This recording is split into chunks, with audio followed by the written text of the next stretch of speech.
ನಮಸ್ಕಾರ ವೀಕ್ಷಕರೇ, ನಿಗಮ ಟಿವಿಯ ನಿಮ್ಮ ಪ್ರಶ್ನೆ ನಮ್ಮ ಉತ್ತರ ವಿಶೇಷ ಕಾರ್ಯಕ್ರಮಕ್ಕೆ ಸ್ವಾಗತ.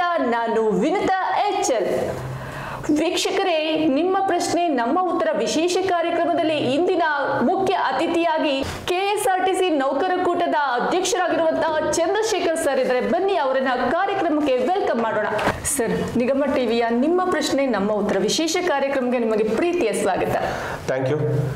ನನ್ನ ಎಲ್ಲ ನಿಗಮ ಟಿವಿಯ ಪ್ರೇಕ್ಷಕರಿಗೆ ನಿಮ್ಮ ಪ್ರಶ್ನೆ ನನ್ನ ಉತ್ತರ ಕಾರ್ಯಕ್ರಮದಲ್ಲಿ ಇವತ್ತು ನಾನು ನಿಮ್ಮ ಏನು ಪ್ರಶ್ನೆಗಳಿದ್ದಾವೆ ಆ ಪ್ರಶ್ನೆಗಳಿಗೆ ಪ್ರಾಮಾಣಿಕವಾಗಿ ಮತ್ತು ಪಾರದರ್ಶಕವಾಗಿ ಮತ್ತು ನನ್ನಲ್ಲಿರುವ ದಾಖಲೆಗಳ ಅನುಗುಣವಾಗಿ ಉತ್ತರಗಳನ್ನು ನೀಡುತ್ತೇನೆ.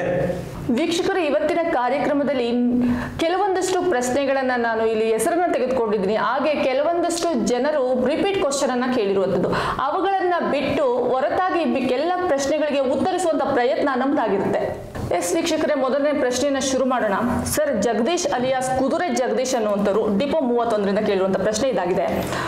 ಇವರು ಕೇಳಿರುವಂತ ಪ್ರಶ್ನೆ ಏನಂತ ಅಂದ್ರೆ, ಸರ್ಕಾರಿ ನೌಕರರನ್ನ ಸಾರಿಗೆ ನೌಕರರನ್ನ ಸರ್ಕಾರಿ ನೌಕರರು ಅನ್ನುವಂಥ ಅಜೆಂಡವನ್ನು ಕೂಡ ಕೈ ಬಿಟ್ರಿ. ಅದೇ ರೀತಿಯಲ್ಲಿ 6ನೇ ವೇತನವನ್ನು ಕೂಡ ಯಾಕೆ ಕೈ ಬಿಟ್ರಿ? ಜೊತೆಗೆ ಸರಿಸಮಾನ ವೇತನ ಇದನ್ನು ಕೂಡ ಕೈ ಬಿಟ್ಟಿದ್ದೀರಾ ಅಥವಾ ನೌಕರರಿಗೆ ತಲುಪಿಸುವಂತ ಪ್ರಯತ್ನವನ್ನ ಮಾಡಿದ್ದೀರಾ ಅನ್ನುವಂಥ ಪ್ರಶ್ನೆ ಇವರು ಕೇಳಿರುವಂಥದ್ದು. ಸರ್, ಮೊದಲನೇ ಪ್ರಶ್ನೆ ನನ್ನ ಅಚ್ಚುಮೆಚ್ಚಿನ ಪ್ರೀತಿಯ ಕುದುರೆ ಜಗದೀಶ್ ಅವರಿಗೆ ಉತ್ತರ ನೀಡೋದಕ್ಕೆ ನಾನು ನಿಜವಾಗ್ಲೂ ಸಂತೋಷ ಪಡ್ತೀನಿ. ಮೊದಲನೇದಾಗಿ ಇದರ ಆಗು ಹೋಗುಗಳು ಅವ್ರಿಗೂ ಗೊತ್ತಿದ್ದಾವೆ. ಪ್ರೇಕ್ಷಕರ ಮುಂದೆ ನಮ್ಮನ್ನ ಏನೋ ಇಡಬೇಕು, ಅವ್ರ ಮುಂದೆ ಪ್ರಶ್ನೆಗಳು ಕೇಳಬೇಕು ಅಂತ ಕೇಳಿದ್ದಾರೆ. ಆದ್ರೂ ಉತ್ತರಗಳನ್ನ ಕೊಡ್ಬೇಕಾಗಿರೋದು ನನ್ನ ಧರ್ಮ. ಮೊದಲನೇದಾಗಿ KSRTC ನೌಕರರನ್ನ ಸಾರಿಗೆ ನೌಕರರನ್ನ ಸರ್ಕಾರಿ ನೌಕರರಾಗಬೇಕು ಅಂತ ಮೊದಲು ಕೂಟ ಉಟ್ಕೊಂಡಿದ್ದೆ ಅದೇ ಅಜೆಂಡದ ಮೇಲೆ. ಇದಕ್ಕೂ ಮೊದಲು ನಾವು ರಾಮನಗರದಲ್ಲಿ ಮಾಜಿ ಮುಖ್ಯಮಂತ್ರಿಗಳಾಗಿದ್ದ ಕುಮಾರಸ್ವಾಮಿ ಅವರು ಒಂದು ಭಾಷಣ, ಚುನಾವಣಾ ಪೂರ್ವದಲ್ಲಿ ಒಂದು ಭಾಷಣದಲ್ಲಿ ನಾವು ಅವಾಗ ಯಾವುದೇ ಸಂಘಟನೆ ಇರಲಿಲ್ಲ, ನಾವು ನೌಕರರೆಲ್ಲ ಸೇರಿ ಹೋಗಿ ಅಲ್ಲಿ ಅವ್ರ ಮುಂದೆ ಒಂದು ವೈಟ್ ಪೇಪರಲ್ಲಿ ಅವರಿಗೆ ಮನವಿ ಕೊಟ್ಟಾಗ ಅಲ್ಲಿ ಮಾಜಿ ಮುಖ್ಯಮಂತ್ರಿಗಳಾಗಿದ್ದ ಅಂತ ಕುಮಾರಸ್ವಾಮಿ ಅವರು ನಮ್ಮ ಪಕ್ಷ ಅಧಿಕಾರಕ್ಕೆ ಬಂದರೆ ನಾವು ಸರ್ಕಾರಿ ನೌಕರರಂತೆ ನಿಮಗೆ ಎಲ್ಲಾ ಸೌಲಭ್ಯಗಳನ್ನ ಕೊಡ್ತೀವಿ ಮತ್ತೆ ಸರ್ಕಾರಿ ನೌಕರರು ಮಾಡ್ತೀವಿ ಅನ್ನೋ ವಿಚಾರವನ್ನ ಹೇಳಿದ್ರು. ಅದಾದ ನಂತರ ಅವರೇ ಸಮ್ಮಿಶ್ರ ಸರ್ಕಾರ ಬಂದಾಗ 1 ವರ್ಷ ಅವರ ಕಾಲಾವಧಿಯಲ್ಲಿ ನಾವು ಏನೇನೆಲ್ಲ ಪ್ರಯತ್ನಗಳನ್ನ ಪಟ್ವಿ, ಅವ್ರಿಗೆ ಮನವಿ ಮಾಡಿದ್ವಿ. ಕೊನೆಯದಾಗಿ ಅವರು ಇನ್ನೇನು ಅವರು ಅಧಿಕಾರವನ್ನ ಕೆಳಗಿಳಿತಾರೆ ಅನ್ನೋ ದಿನದಲ್ಲೂ ಅವ್ರ ಕಾಲನ್ನು ಸಹ ನಾನು ಹಿಡಿದಿದ್ದೆ. ಆದರೆ ಮಾಜಿ ಮುಖ್ಯಮಂತ್ರಿಗಳು ಯಾವ ಒತ್ತಡದಲ್ಲಿದ್ರೋ ಅಥವಾ ಅವ್ರಿಗೆ ನಮ್ಮ ಮೇಲೆ ಕರುಣೆ ಬರಲಿಲ್ವೋ ಗೊತ್ತಿಲ್ಲ, ನಮ್ಮ ಬೇಡಿಕೆಯನ್ನು ಅವರು ಈಡೇರಿಸಲಿಲ್ಲ. ತದನಂತರ BJP ಸರ್ಕಾರ ಬಂತು. BJP ಸರ್ಕಾರದಲ್ಲಿ ಹಲವು ಶಾಸಕರಿಗೆ, ಸಚಿವರಿಗೆ ಮತ್ತು ಇತರ ನಮ್ಮ ಸರ್ಕಾರದ ಮಟ್ಟಿಗೆ ಸಣ್ಣ ಪುಟ್ಟ ಹೋರಾಟಗಳನ್ನ ಮಾಡುವ ಮೂಲಕ ಎಲ್ಲ ವಿಚಾರಗಳನ್ನ ಸರ್ಕಾರದ ಗಮನಕ್ಕೆ ತರ್ತಾ ಇದ್ದೀವಿ ಮೇಡಮ್. ಆದರೆ ಇದು ಯಾವುದೂ ಒಂದು ಹಂತಕ್ಕೆ ಬರದಿದ್ದ ಕಾರಣದಿಂದ ಡಿಸೆಂಬರ್ 2020 10ನೇ ತಾರೀಕಂದು ಒಂದು ಬೃಹತ್ ಹೋರಾಟವನ್ನು ಹಮ್ಮಿಕೊಂಡಿದ್ವಿ. ಇಲ್ಲಿ ನಮ್ಮ ಮೆಜೆಸ್ಟಿಕ್ ರೈಲ್ವೆ ನಿಲ್ದಾಣದಿಂದ ಫ್ರೀಡಂ ಪಾರ್ಕ್ ವರೆಗೂ ಒಂದು ಜಾಥಾ ಬಂದು ಅಲ್ಲಿ ಸುಮಾರು 10,000 ನೌಕರರು ಅಲ್ಲಿ ಜಮಾಯಿಸಿದ್ವಿ. ಬೆಳಗ್ಗಿಂದ ಸಾಯಂಕಾಲದವರೆಗೂ ಕಾದ್ರೇನು ಸರ್ಕಾರದ ಯಾವುದೇ ಒಬ್ರು ಪ್ರತಿನಿಧಿಯಾಗಿ ಸಚಿವರಾಗಲಿ ಮಂತ್ರಿಗಳಾಗಲಿ ಬರಲಿಲ್ಲ. 5 ಗಂಟೆ ಸಮಯದಲ್ಲಿ ನಾವು ವಿಧಾನಸೌಧಕ್ಕೆ ಮುತ್ತಿಗೆ ಹಾಕ್ತೀವಿ ಅಂತ ಹೋದಾಗ ಏಕಾಏಕಿ ನಮ್ಮನ್ನ ಪೊಲೀಸವರು ಅರೆಸ್ಟ್ ಮಾಡಿದ್ರು. ಆವಾಗ ನಮ್ಮನ್ನ ಅರೆಸ್ಟ್ ಮಾಡಿದ ತಕ್ಷಣ ಮರುದಿನದಿಂದಲೇ ನಾವೆಲ್ಲ ಮುಷ್ಕರಕ್ಕೆ ಹೋದ್ವಿ. ಮುಷ್ಕರ ಹೋದಾಗ 3 ದಿನ ಕಳೆದ್ರೇನು ಸರ್ಕಾರದ ಈ ಕಡೆಯಿಂದ ಯಾವುದೇ ಒಂದು ಬುಲಾವು ನಮಗೆ ಬರಲಿಲ್ಲ, ಮಾತುಕತೆಗೆ ಬರಲಿಲ್ಲ. ಆ ಸಮಯದಲ್ಲಿ ನನ್ನ ಜೊತೆಲಿ ಇದ್ದಂಥವ್ರೆ ಎದುರ್ಕೊಂಡ್ಬಿಟ್ಟಿದ್ರು. ಅವಾಗ ಹೆಂಗಂದ್ರೆ ಬೈ ಏನ್ ಮಾಡೋದು ಬೈ, ಯಾರು ಬರ್ತಾ ಇಲ್ಲ ಬೈ, ನಮ್ಮನ್ನ ಹಾಳು ಮಾಡ್ಬಿಡ್ತಾರೆ ಬೈ, ಆಮೇಲೆ ನಾವ್ ಎಲ್ಲೂ ಇಲ್ದಂಗೆ ಆಗ್ಬಿಡ್ತೀವಿ ಬೈ, ಏನು ಯಾವುದು ಬಾಗಿಲು ಓಪನ್ ಆಗಿಲ್ಲ ಬೈ, ನೋಡು ಬೈ, ಟ್ರೈ ಮಾಡು ಅಂತ ನನ್ನ ಜೊತೆಲಿದ್ದವರು ಒಂದು ಕಡೆ ಒತ್ತಡ ತರೋರು. ತದನಂತರ ಬೇರೆ ಬೇರೆ ಸಂಘಟನೆ ನಾಯಕರುಗಳು ಫೋನ್ಗಳ ಮುಖಾಂತರ ನನಗೆ ಫೋನ್ ಮಾಡಿಬಿಟ್ಟು ಯಾರನ್ನ ಕೇಳಿ ನೀವು ಮುಷ್ಕರ ಮಾಡಿದ್ವಿ, 3 ದಿನ ಆಯ್ತು, ಇವತ್ತು ನೀವೇನಾದ್ರೂ ಡಿಸೈಡ್ ಮಾಡಿಲ್ಲ ಅಂದ್ರೆ ನಾಳೆಯಿಂದ ನಾವು ವಾಹನಗಳನ್ನ ತೆಗಿತೀವಿ ಅನ್ನೋ ಮಾತನ್ನ ನನ್ನ ಮೇಲೆ ಒತ್ತಡ ಇರುವ ಮೂಲಕ ಮಾತುಗಳನ್ನ ಆಡ್ತಾ ಇದ್ರು. ಆ ಸಮಯದಲ್ಲಿ ಯಾರೋ ಒಬ್ರು ಕೇಂದ್ರ ಕಚೇರಿಯ ಹಿರಿಯ ಅಧಿಕಾರಿಗಳು ನಮ್ಮನ್ನ ಕರೆದು, ನಾನು ಮತ್ತೆ ಇವಾಗ ಬೇರೆ ಸಂಘಟನೆಯಲ್ಲಿದ್ದಾರೆ, ಅವರು ಸಹ ನನ್ನ ಜೊತೆಗೆ ಅವತ್ತು ಮಾತುಕತೆಗೆ ಬಂದಿದ್ರು. ಇದೇ ಮಹಾನುಭಾವರು ಇವರೇ ಹೇಳ್ತಾ ಇರ್ತಾರೆ, ಅಶೋಕ ಪಿಲ್ಲರ್ ಹತ್ರ ಸರ್ಕಾರಿ ನೌಕರ ಅಜೆಂಡಾ ಮಾರ್ಕೊಂಡ್ರೆ ಅಂತ ಹೇಳ್ತಾರೆ. ಇದೇ ಅಶೋಕ ಪಿಲ್ಲರ್ ಹತ್ರ ನಾನು ಮತ್ತೆ ಈಗ ಇವರ ಜೊತೆಲಿ ಇರೋ ಒಬ್ರೆ ಇವರು ಬಂದು ಮಾತುಕತೆಗೆ ಹೋದಾಗ ಅವರು ಹಿರಿಯ ಅಧಿಕಾರಿ ಅವರು ಪ್ರಾಮಾಣಿಕವಾಗಿ ಹೇಳಿದ್ರು, ಆಯ್ತಪ್ಪ 3 ದಿನ ಆಗಿದೆ, ಇನ್ನೂ ಸರ್ಕಾರ ನಿಮ್ಮ ಹತ್ರ ಬರ್ತಾ ಇಲ್ಲ, ಯಾಕಂದ್ರೆ ನಿಮ್ಮ ಅಜೆಂಡಾನೇ ಅವ್ರಿಗೆ ಗೊತ್ತಿಲ್ಲ ಅನ್ನೋದಕ್ಕಿಂತನೂ ಒಂದು ಫಾರ್ಮುಲಾ ಮೂವ್ ಆಗ್ತಾ ಇಲ್ಲ ನೀವು. ಆದ್ರಿಂದ ದಯವಿಟ್ಟು ನಿಮ್ಮ ಅಜೆಂಡಾ ಅಂತ ಏನು ಹೇಳಿದ್ರೆ ನಾನು ಸರ್ಕಾರದ ಬಳಿ ಅದನ್ನು ಮುಟ್ಟಿಸುವಂತ ಕೆಲಸಗಳನ್ನ ಮಾಡ್ತೀವಿ ಅಂತ ಹೇಳ್ಬಿಟ್ಟು ಹಿರಿಯ ಅಧಿಕಾರಿ ಹೇಳಿದಾಗ, ಆಯ್ತು ಅಂತ ಹೇಳಿದಾಗ ನಾವು ನಮ್ಗೆ ನಮ್ಮ ಅಜೆಂಡಾ ಇರೋದು ಸಾರಿಗೆ ನೌಕರನ ಸರ್ಕಾರಿ ನೌಕರ ಮಾಡಬೇಕು ಅಂತ ನಾವು ಕೇಳಿದ್ವಿ. ಆವಾಗ ಅವ್ರಿಗೆ ಹೇಳಿದಂತ ಮಾತುಗಳು ಏನಂದ್ರೆ, ಆಯ್ತಪ್ಪ ಸರ್ಕಾರಿ ನೌಕರನ ವಿಚಾರ ಓಕೆ, ಸರ್ಕಾರಿ ನೌಕರರು ಮಾಡೋದೇ ಇಲ್ಲ ಅಂದಾಗ ನೆಕ್ಸ್ಟ್ ಏನು ಅಂತ ಕೇಳಿದ್ರು. ನಾವಿಲ್ಲ, ನಾವು ಸರ್ಕಾರಿ ನೌಕರ ಆಗ್ಲೇಬೇಕು ಅನ್ನೋ ಅಜೆಂಡಾ ನಮ್ದು ಅಂತೆಲ್ಲ ಹೇಳಿದಾಗ, ಆಯ್ತು ನೆಕ್ಸ್ಟ್ ವಾಟ್, ಬೈ ಚಾನ್ಸ್ ಆಗ್ಲೇ ಇಲ್ಲ ಅಂದ್ರೆ ನಾಳೆನೂ ನಿಮ್ಗೆ ಮಾತುಕತೆ ಬಂದಾಗ ನೀವು ಅದನ್ನ ಈಡೇರಿಸೋದಿಲ್ಲ ಅಂದಾಗ ಮುಂದಿನ ನಡೆ ಏನು ಅಂತ ಕೇಳಿದಾಗ ನಾವು ಪ್ಲಾನ್ ಎ ಪ್ಲಾನ್ ಬಿ. ಒಂದು ಮಾತುಕತೆಗೆ ಹೋದಾಗ ಮಾತುಕತೆಯಲ್ಲಿ ಕಿತ್ತೋಗ್ಬಾರ್ದು, ಏನೋ ಒಂದು ಪಡ್ಕೊಂಡ್ ಬರ್ಬೇಕು ಅನ್ನೋದು ಮಟ್ಟಿಗೆ ನಾವು ಹೋಗ್ಬೇಕು ಅನ್ನೋದ ಕಾರಣ ನಾವು ಸರ್ಕಾರಿ ನೌಕರರಿಗೆ ಆಗಲ್ಲ ಅನ್ನೋದ ಪಕ್ಷದಲ್ಲಿದ್ರೆ ಪ್ಲಾನ್ ಬಿ ಬಂದು ಸರ್ಕಾರಿ ನೌಕರಿಗಿರುವ ಎಲ್ಲಾ ಸವಲತ್ತುಗಳನ್ನ ಕೊಡಬೇಕು ಅನ್ನೋ ವಿಚಾರನ ನಾವು ಅವ್ರ ಮುಂದೆ ಇಟ್ಟಿದ್ದೀವಿ.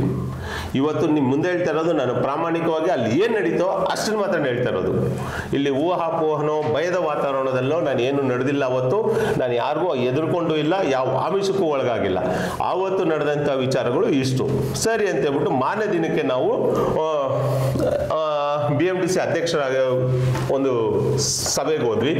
ಸಭೆಯಲ್ಲಿ ಮಾತುಕತೆಗಳು ಶುರುವಾದವು. ನನಗಿಂತ ಮೊದಲು ಈಗೇನು ಪ್ರಶ್ನೆಗಳು ಕೇಳಿದ್ದಾರೆ ಇವರ ಗುಂಪಿನವರೇ ನನಗಿಂತ ಮೊದಲೇ ಹೋಗಿ ಅವರೇ ಕೂತ್ಕೊಂಡಿದ್ರು, ಆ ಕಚೇರಿಯಲ್ಲಿ ಅವರೇ ಕೂತ್ಕೊಂಡಿದ್ರು. ಅದು ಹೆಂಗಾದ್ರೂ ಸರಿ ಮುಗಿಸ್ಬಿಟ್ಟ ಸಾಕಪ್ಪ ಅನ್ನೋ ಒತ್ತಡದಲ್ಲಿ ಅವರು ಇದ್ರು. ಆದ್ರೆ ನಮ್ಗೆ ಏನಾದ್ರೂ ಮಾಡಿ ಪಡ್ಕೊಂಡ್ ಬರ್ಬೇಕನ್ನೋ ಉದ್ದೇಶ ನಮ್ದಿತ್ತು ಕೂಡದವ್ರದ್ದು. ಕೊನೆಯದಾಗಿ ಅಲ್ಲೂ ಮಾತುಕತೆ ಆಯ್ತು BMTC ಅಧ್ಯಕ್ಷರ ಹತ್ರ. ಅದಾದ ನಂತರವೂ ಆಗ್ಲಿಲ್ಲ. ಅವರು ಮಾನ್ಯ ಈಗಿನ ವಿರೋಧ ಪಕ್ಷ ನಾಯಕರಾಗಿರುವ ಆರ್ ಅಶೋಕ್ ಸರ್ ಮನೆಗೆ ಕರ್ಕೊಂಡೋದ್ರು. ಅಲ್ಲೂ ಒಂದು ಸುತ್ತು ಮಾತುಕತೆ ಆಯ್ತು. ಅಲ್ಲೂ ಏನು ವಿಚಾರಗಳಿಲ್ಲ, ನಾವು ಸರ್ಕಾರಿ ನೌಕರರಾಗಬೇಕು ಅನ್ನೋ ವಿಚಾರನೇ ನಾವು ಮುಂದಿಟ್ಕೊಂಡ್ ಬಂದ್ವಿ. ತದನಂತರ ಮತ್ತೆ ವಿಕಾಸಸೌಧಕ್ಕೆ ಮಾತುಕತೆಗೆ ಹೋದಾಗ ನಿಜವಾಗ್ಲೂ ಮೇಡಮ್ ಅವತ್ತು ನಾನು ಒಬ್ಬ ಸಾಮಾನ್ಯ ಚಾಲಕ. ನನ್ನ ಮುಂದೆ ಅವತ್ತು ಉಪಮುಖ್ಯಮಂತ್ರಿಗಳು ಮತ್ತು ನಮ್ಮ ಸಾರಿಗೆ ಸಚಿವರಾದ ಲಕ್ಷ್ಮಣ್ ಸವದಿ ಸಾಹೇಬರು, ಗೃಹ ಮಂತ್ರಿಗಳಾದ ಬಸವರಾಜ ಬೊಮ್ಮಾಯಿ ಅವರು, ಆರ್ ಅಶೋಕ್ ಅವರು, ನಂತರ ನಮ್ಮ ಎಲ್ಲ ಹಿರಿಯ ಅಧಿಕಾರಿಗಳು, ನಮ್ಮ BMTC ಅಧ್ಯಕ್ಷರಾದ ರೆಡ್ಡಿ ಸಾಹೇಬರು, ನಂತರ KSRTC ಅಧ್ಯಕ್ಷರಾದ ಚಂದ್ರಪ್ಪನವರು, ಇನ್ನು ಹಲವು ಹಿರಿಯ ಸಚಿವರು, ಶಾಸಕರು, ನಂತರ ನಮ್ಮ ಅಧಿಕಾರಿಗಳೆಲ್ಲರಿದ್ರು.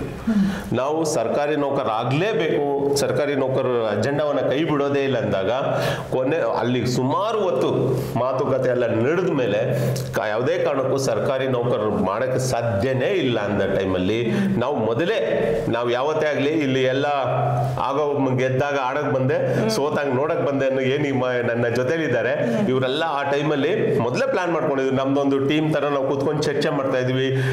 ಚರ್ಚೆಗಳು ಮಾಡಿ ಇದನ್ನೇ ಪ್ರಶ್ನೆಗಳು ಕೇಳಬೇಕು, ಇಂಥದೇ ಇದನ್ನ ಬೇಕು ಅನ್ನೋದನ್ನ ನಾವೆಲ್ಲರಿಗೂ ಅವ್ರಿಗೆ ಹೇಳಿ ಮನವರಿಕೆ ಮಾಡ್ಕೊಡ್ತಾ ಇದ್ದೆ. ಎಷ್ಟೋ ವಿಚಾರಗಳು ಇವರಿಗೆ ನಾನೇನು 9 ಬೇಡಿಕೆಗಳಲ್ಲಿ ಇಟ್ಕೊಂಡ್ ಹೇಳಿದ್ದೀನಿ.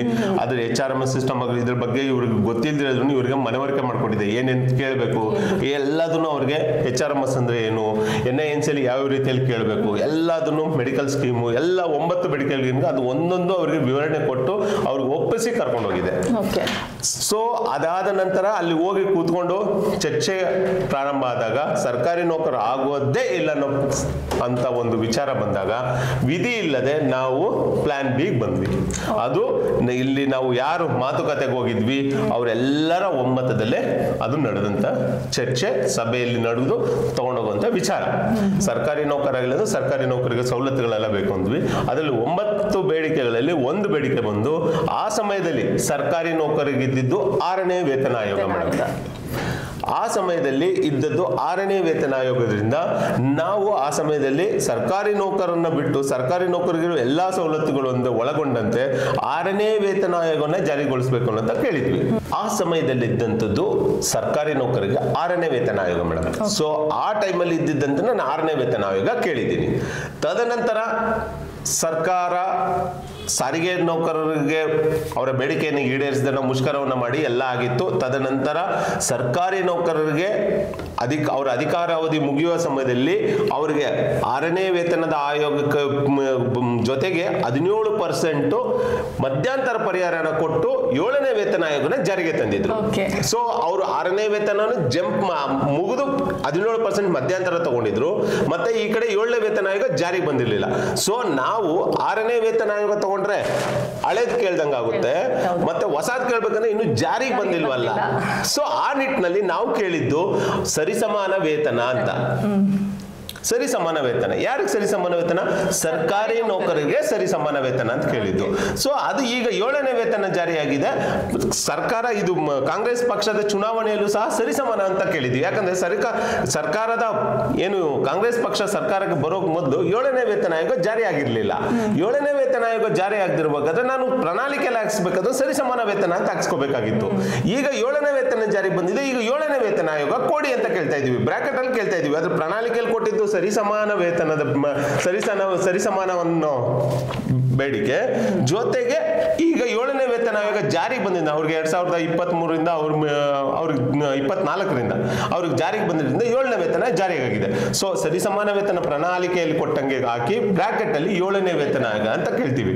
ಸೊ ಮಾನ್ಯ ಜಗದೀಶ್ ಅವರೇ, ಇಲ್ಲಿ ನಾವು ಕನ್ಫ್ಯೂಷನ್ ಆಗಿಲ್ಲ, ಮತ್ತೆ ಸಾರಿಗೆ ನೌಕರರು ಕನ್ಫ್ಯೂಷನ್ ಇಲ್ಲ. ನೀವು ಕನ್ಫ್ಯೂಷನ್ ಮಾಡುವಂತ ಕೆಲಸವನ್ನ ಬೇಡಿ.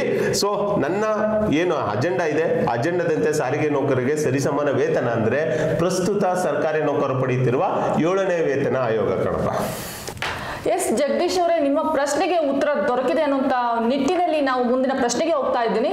ಸರ್, ಮುಂದುವರೆದಂತೆ ಯೂಸಫ್ ಖಾನ್ ಕೊಪ್ಪಳ ಡಿಪೋ ಇಂದ ಕೇಳುವಂತ ಪ್ರಶ್ನೆ, ಸರಿಸಮಾನ ವೇತನ ಜಾರಿ ಆಗದೆ ಇದ್ರೆ ನಿಮ್ಮ ಮುಂದಿನ ನಡೆ ಏನು ಅನ್ನುವಂಥದ್ದು ಇವರ ಪ್ರಶ್ನೆ. ಮೇಡಮ್, ಇದು ಸರಿಸಮಾನ ವೇತನ ಜಾರಿ ಆಗದೇ ಇದ್ದರೆ ಅಂದ್ರೆ ಯಾಕೆ ನೆಗೆಟಿವ್ ಆಗಿ ಥಿಂಕ್ ಮಾಡ್ತೀರಾ? ಆಗುತ್ತೆ ಅಂತ ಮುನ್ನುಗ್ಗೋಣ, ಆಗಲ್ಲ ಅನ್ನೋದು ನೀವೇ ಯಾಕೆ ಡಿಸೈಡ್ ಆಗ್ತೀರಾ? ಈಗ ಇದನ್ನ ಚುನಾವಣಾ ಪ್ರಣಾಳಿಕೆಯಲ್ಲಿ ಹಾಕ್ಸೋದು, ಇದು ಒಂದು ಪಕ್ಷದ ಚುನಾವಣಾ ಪ್ರಣಾಳಿಕೆ ಮೇಡಮ್. ಇದು ಈ ಚುನಾವಣಾ ಪ್ರಣಾಳಿಕೆಯಲ್ಲಿ ಸುಮ್ಮನೆ ಹಾಕಿಲ್ಲ. ಈ ಪ್ರಣಾಳಿಕೆಗೆ ಹಾಕ್ಸಕ್ಕೆ ನಾವು ಮಾನ್ಯ ಮುಖ್ಯಮಂತ್ರಿಗಳಾದ ಸಿದ್ದರಾಮಯ್ಯ ಅವ್ರ ಹತ್ರ, ಮತ್ತೆ ಮಾನ್ಯ ಉಪಮುಖ್ಯಮಂತ್ರಿಗಳಾದ ಡಿ ಕೆ ಶಿವಕುಮಾರ್ ಸಾಹೇಬ್ರ ಹತ್ರ, ಮತ್ತೆ ಅವಾಗಿನ ನಮ್ಮ ಏನು ಪ್ರಣಾಳಿಕೆ ಸಮಿತಿಯ ಅಧ್ಯಕ್ಷರಾದ ಪರಮೇಶ್ವರ್ ಅವರು, ಮತ್ತೆ ಉಪಾಧ್ಯಕ್ಷರಾಗಿದ್ದಂತ ಪ್ರೊಫೆಸರ್ ರಾಧಾಕೃಷ್ಣ ಸರ್, ಮತ್ತೆ ಇತರರ ಹತ್ರ ಎಲ್ಲಾನು ಮನವಿ ಪತ್ರಗಳನ್ನು ಕೊಟ್ಟು, ದಾಖಲೆಗಳನ್ನು ಕೊಟ್ಟು, ವಿತ್ ಅಂಕಿಅಂಶಗಳು ಸತತ ಸುಮಾರು 1-1.5 ತಿಂಗಳು ಅವರು ಕೇಳಿದಂತೆ ಎಲ್ಲಾ ದಾಖಲೆಗಳನ್ನ ಒದಗಿಸಿದ ನಂತರ ಪ್ರಣಾಳಿಕೆಗೆ ಬಂದಿದೆ. ಸೊ ಆಗಲ್ಲ ಅನ್ನೋ ಮಾತು ಯಾಕೆ? ಬನ್ನಿ, ಎಲ್ಲ ಯಾಕೆ ಆಗಲ್ಲ ಅಂತ ಕೇಳೋಣ. ಸರ್ಕಾರಿ ನೌಕರರು ಆಗುತ್ತೆ ಅನ್ನೋದು ಮುನ್ನುಗ್ಗೋದ್ರಿಂದ ಅವರೆಲ್ಲ ಪಡಿತಾ ಇದ್ದಾರೆ. ಬೇರೆ ಇತರ ಇಲಾಖೆಗಳು, ನಿಗಮ ಮಂಡಳಿಗಳೆಲ್ಲ ಪಡಿತಾ ಇದ್ದೇವೆ. ನಾವ್ ಯಾಕೆ ಪಡೆಯಕ್ಕಾಗಲ್ಲ? ಜಾರಿ ಆಗದಿದ್ದರೆ ಮುಂದಿನ ಹಾದಿ ನಮ್ಗೆ ಇದ್ದೇ ಇದೆ. ಹೋರಾಟದ ಹಾದಿಯನ್ನು ಹಿಡಿಯೋಣ. ಒಟ್ಟಲ್ಲಿ ನಮ್ಮ ಬೇಡಿಕೆನ ಈಡೇರಿಸಿಕೊಂಡ ನಿಟ್ಟಿನಲ್ಲಿ ಮುಂದಕ್ಕೆ ನುಗ್ಗೋಣ. ಹೌದು, ಖಂಡಿತ ಸರ್. ಸರಿಗ ಅಶೋಕ ಲೇಲ್ಯಾಂಡ್ ಬಸ್ಗಳ ನಿರ್ವಹಣೆ ವೆಚ್ಚ ಕಡಿಮೆ ಇರುವಂತದ್ದು, ಜೊತೆಗೆ ಟಾಟಾ ಮತ್ತೆ ಐಚರ್ ಬಸ್ ಖರೀದಿಯನ್ನ ಮಾಡೋದಕ್ಕೆ ಮುಂದಾಗಿದೆ. ಅಂದ್ರೆ ಅವುಗಳ ವೆಚ್ಚ ಹೆಚ್ಚಾಗಿದೆ. ಆದ್ರೂ ಕೂಡ ಅಶೋಕ ಲೇಲ್ಯಾಂಡ್ ಬಸ್ಗಳನ್ನ ಖರೀದಿ ಮಾಡದೆ ಟಾಟಾ ಐಚರ್ ಬಸ್ಗಳ ಖರೀದಿಗೆ ಮುಂದಾಗಿರೋದು ಯಾಕೆ? ನೀವು ಈ ಸಂಘಟನೆ ವತಿಯಿಂದ ಯಾಕೆ ಈ ಪ್ರಶ್ನೆಯನ್ನ ಮಾಡ್ತಾ ಇಲ್ಲ ಅನ್ನುವಂಥದ್ದು ಇವರ ಕ್ವಶನ್. ಇದು ಒಂದು ರೀತಿಯಲ್ಲಿ ಪಾಲಿಸಿ ಮ್ಯಾಟರ್ಗಳು ಮೇಡಮ್. ಇದು ಯಾಕಂದ್ರೆ ಇದು ಗೌರ್ಮೆಂಟ್ ಲೆವೆಲ್ ಅಲ್ಲಿ ನಡೆಯುವಂತ ವಿಚಾರಗಳು. ಅವರು ಟೆಂಡರ್ಗಳನ್ನ ಕರೆಯೋದು, ಮತ್ತೆ ಈಕ್ವಲ್ ಆಗಿ ಕಂಪನಿಗಳನ್ನ ಅವರು ಟೆಂಡರ್ ಕರೆಯುವಂತ ವಿಚಾರಗಳಲ್ಲಿ ಅದೆಲ್ಲ ದೊಡ್ಡ ಇದಿರುತ್ತೆ, ವಿಚಾರಗಳಿರುತ್ತೆ. ಅದನ್ನೆಲ್ಲ ನಾವು ಇಲ್ಲಿ ಹೇಳಕ್ಕೂ ಆಗಲ್ಲ. ಅದ್ರ ಜೊತೆಗೆ ಆದ್ರೆ ಆಸ್ ಎ ಡ್ರೈವರ್ ನನಗೆ ಗೊತ್ತಿದೆ, ಅಶೋಕ್ ಲೇಲ್ಯಾಂಡ್ ಅನ್ನೋ ಒಂದು ವಾಹನ ನಿಜವಾಗ್ಲೂ ಅದು ನಿರ್ವಹಣೆ ಮಾಡೋದು ಕಡಿಮೆ ಮತ್ತು ಲಾಂಗ್ ಲೈಫ್ ಕೊಡುವಂತ ಗಾಡಿಗಳು. Okay. ಟಾಟಾ ಮತ್ತು ಈಶ್ವರ್ ಗಾಡಿಗಳು ಒಂದು ರೀತಿಯಲ್ಲಿ ಹೊಸ ಮದುಮಗಳಿದ್ದಂಗೆ. ಅದು ಚೆನ್ನಾಗಿ ಓಡೋ ಟೈಮಲ್ಲಿ ಓಡುತ್ತೆ, ಮತ್ತೆ ಅದ್ರ ರಿಪೇರಿ ಬರೋಕ್ಕೆ ಸ್ಟಾರ್ಟ್ ಆಗ್ಬಿಟ್ರೆ ಹಿಂದಿಂದನೇ ಬರುತ್ತೆ. ಆದ್ರೆ ಈಗ ಟಾಟಾ ಗಾಡಿಗಳು, ಈಶ್ವರ್ ಗಾಡಿಗಳು ಕಡಿಮೆ ಆಗಿದೆ ನಮ್ಮ ಸಂಸ್ಥೆಯಲ್ಲಿ ತಗೊಳ್ಳೋದು. ಟಾಟಾ ಗಾಡಿಗಳಲ್ಲಿ ಈಗ ಹೊಸ ಹೊಸ ಅಪ್ಡೇಟ್ಗಳು ಬರ್ತಾ ಇದಾವೆ, ಅದ್ರ ಒಂದು ಹಂತಕ್ಕೆ ಸುಧಾರಿಸ್ತಾ ಇದ್ದಾರೆ. ಅಶೋಕ್ ಲೇಲ್ಯಾಂಡ್ ಅವ್ರು ಸ್ಟ್ಯಾಂಡರ್ಡೈಸ್ ಇಟ್ಕೊಂಡಿದ್ದಾರೆ. ಸೊ ಅದು ಪಾಲಿಸಿ ಮ್ಯಾಟರ್ಗಳು. ಆದ್ರೆ ನಮ್ಮ ಮನವಿ ಪತ್ರದಲ್ಲಿ ಆಲ್ರೆಡಿ ಒಂದ್ಸಲಿ ನಾವು ಇದ್ರ ಬಗ್ಗೆ ಏನು ಒಂದು ಕುಂದುಕೊರತೆಗಳ ಮೀಟಿಂಗ್ ಕರೆದಾಗ ಅಶೋಕ್ ಲೇಲ್ಯಾಂಡ್ ಬಸ್ಗಳನ್ನೇ ಖರೀದಿ ಮಾಡ್ಬೇಕನ್ನೋ ವಿಚಾರವನ್ನ ನಾವು ಪ್ರಸ್ತಾವನೆ ಮಾಡಿದೀವಿ. ಕೂಟದ ವತಿಯಿಂದ, ಒಕ್ಕೂಟದ ಕಡೆಯಿಂದ ನಾವು ಕುಂದುಕೊರತೆಗಳು ಹೋದಾಗ ಮತ್ತೆ ನಮ್ಮ ಸಲಹೆಗಳು ಕೇಳಿದಾಗ ನಾವು ಶ್ರೀನಿವಾಸ್ ಮೂರ್ತಿ ಕಮಿಟಿ ಅವ್ರ ಮುಂದೆ ನಾವು ಅದೊಂದು ಸಲಹೆಗಳನ್ನ ಕೊಟ್ಟಿದ್ದೀವಿ. ನಮ್ಮ ವಿಚಾರನೂ ಇಷ್ಟೇ, ಅಶೋಕ್ ಲೇಲ್ಯಾಂಡ್ಗೆ ಹೆಚ್ಚಿನ ಪ್ರಾತಿನಿಧ್ಯ ಕೊಡಬೇಕು ಅನ್ನೋದು. ಬಟ್ ಪಾಲಿಸಿ ಮ್ಯಾಟರ್ಗಳು ಮೇಡಮ್, ಗೌರ್ಮೆಂಟ್ ಮತ್ತೆ ಆಡಳಿತ ಮಾಡಿದ ಪಾಲಿಸಿ ಮ್ಯಾಟರ್. ಆತ್ಮೀಯ ಸಾರಿಗೆ ಸಹೋದರರೇ, ನೀವು ಮತ್ತೆ ನಾವು ನಮ್ಮ ಮನಸ್ಸಿನ ಗೊಂದಲಗಳು, ಸಮಸ್ಯೆಗಳು ಮತ್ತೆ ಇತರ ವಿಚಾರಗಳನ್ನ ಹಂಚಿಕೊಳ್ಳೋದಿಕ್ಕೆ ಸೇತುವೆಯಾಗಿ ಕೆಲಸ ಮಾಡ್ತಾ ಇರೋದು ಈ ನಿಗಮ ಚಾನಲ್. ಈ ನಿಗಮ ಚಾನಲ್ ಅನ್ನೋದು ಯಾವುದೇ ಒಂದು ಜಾಹೀರಾತಿನಿಂದ ಅಥವಾ ಇತರ ಫಂಡ್ಗಳಿಂದ ನಡೀತಾ ಇರುವ ಒಂದು ಚಾನಲ್ ಅಲ್ಲ. ಇದು ಕೇವಲ ನೌಕರಿಗೋಸ್ಕರ ನೌಕರರಿಂದನೇ ನಡೀತಾ ಇರೋ ಒಂದು ಚಾನಲ್ ಆಗಿರೋದ್ರಿಂದ ಈ ನಿಗಮ ಚಾನಲ್ ಅನ್ನ ಬೆಳೆಸುವಂತ ಜವಾಬ್ದಾರಿಯು ನಮ್ಮ ಮೇಲೆ ಇದೆ. ಆದ್ದರಿಂದ ನಾನು ನಿಮ್ಮಲ್ಲಿ ಕೇಳ್ಕೊಳ್ಳೋದು, ಇದನ್ನ ಸಬ್ಸ್ಕ್ರೈಬ್ ಮಾಡೋದ್ರ ಜೊತೆಗೆ ಇದರ ಬರೋ ವಿಡಿಯೋಗಳನ್ನ ಶೇರ್ ಮಾಡುವ ಮುಖಾಂತರ ಮತ್ತು ತಮ್ಮ ಕೈಯಲ್ಲಾದಷ್ಟು ಮಟ್ಟಿಗೆ ತನು ಮನ ಧನದಿಂದ ಸಹಾಯ ಮಾಡೋ ಮೂಲಕ ಈ ಚಾನಲ್ ಅನ್ನು ಇನ್ನಷ್ಟು ಉತ್ಕೃಷ್ಟವಾಗಿ ಬೆಳೆಯೋದಕ್ಕೆ ಸಹಾಯ ಮಾಡಬೇಕಂತ ತಮ್ಮಲ್ಲಿ ಕೇಳ್ಕೊಂತೀನಿ. ಜೈ ಹಿಂದ್, ಜೈ ಕರ್ನಾಟಕ.